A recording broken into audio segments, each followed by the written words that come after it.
മക്കയടക്കം സൗദിയുടെ വിവിധയിടങ്ങളിൽ മഴ മുന്നറിയിപ്പുമായി സൗദി കാലാവസ്ഥാ നിരീക്ഷണ കേന്ദ്രം. മഴയ്ക്കൊപ്പം ഇടിമിന്നലും പൊടിക്കാറ്റും ഉണ്ടാകും. വാഹനമോടിക്കുന്നവരും വിനോദസഞ്ചാരികളും പ്രത്യേകം ശ്രദ്ധിക്കണമെന്നും മുന്നറിയിപ്പുണ്ട്. മക്ക, റിയാദ് അടക്കം സൗദിയുടെ വിവിധയിടങ്ങളിൽ മഴ തുടരുമെന്നാണ് മുന്നറിയിപ്പ്. മഴയ്ക്കൊപ്പം ഇടിമിന്നലും പൊടിക്കാറ്റും ആലിപ്പഴ വീഴ്ചയും പ്രതീക്ഷിക്കാം. മക്ക പ്രദേശങ്ങളിൽ കനത്ത മഴയാണുണ്ടാകുക. ഇടിമിന്നലും പൊടിക്കാറ്റും ആലിപ്പഴ വീഴ്ചയും ഇവിടെ സാധ്യതയുണ്ട്. ത്വായിഫ്, അൽകുർമ എന്നിവിടങ്ങളിലായിരിക്കും കനത്ത മഴ എത്തുക. റിയാദിന്റെ വിവിധയിടങ്ങളിൽ നേരിയ തോതിലായിരിക്കും മഴ ലഭിക്കുക. ആലിപ്പഴ വർഷത്തിനും സാധ്യതയുണ്ട്. പ്രളയ സാധ്യതയുള്ളതിനാൽ വാഹനമോടിക്കുന്നവർ സൂക്ഷിക്കണമെന്നും മുന്നറിയിപ്പിലുണ്ട്.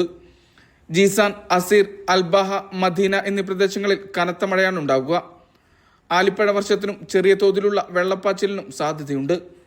ഹായിൽ, നജ്റാൻ, കസീം എന്നിവിടങ്ങളിൽ നേരിയ തോതിലുള്ള മഴയാണ് ലഭിക്കുക. താഴ്ന്ന പ്രദേശങ്ങളിലേക്ക് യാത്ര പോവാതിരിക്കുക. പൊതു ഇടങ്ങളിൽ നീന്തൽ പോലുള്ള വിനോദങ്ങൾ ഒഴിവാക്കുക. കാലാവസ്ഥാ നിരീക്ഷണ കേന്ദ്രത്തിന്റെ മുന്നറിയിപ്പുകൾ ശ്രദ്ധിക്കുക തുടങ്ങിയവയാണ് നിരീക്ഷണ കേന്ദ്രത്തിന്റെ അഭ്യർത്ഥനകൾ. വിവിധയിടങ്ങളിലെ മഴ നാളെയും തുടരും. Mishal Cherpulassery, media 1, Riyadh.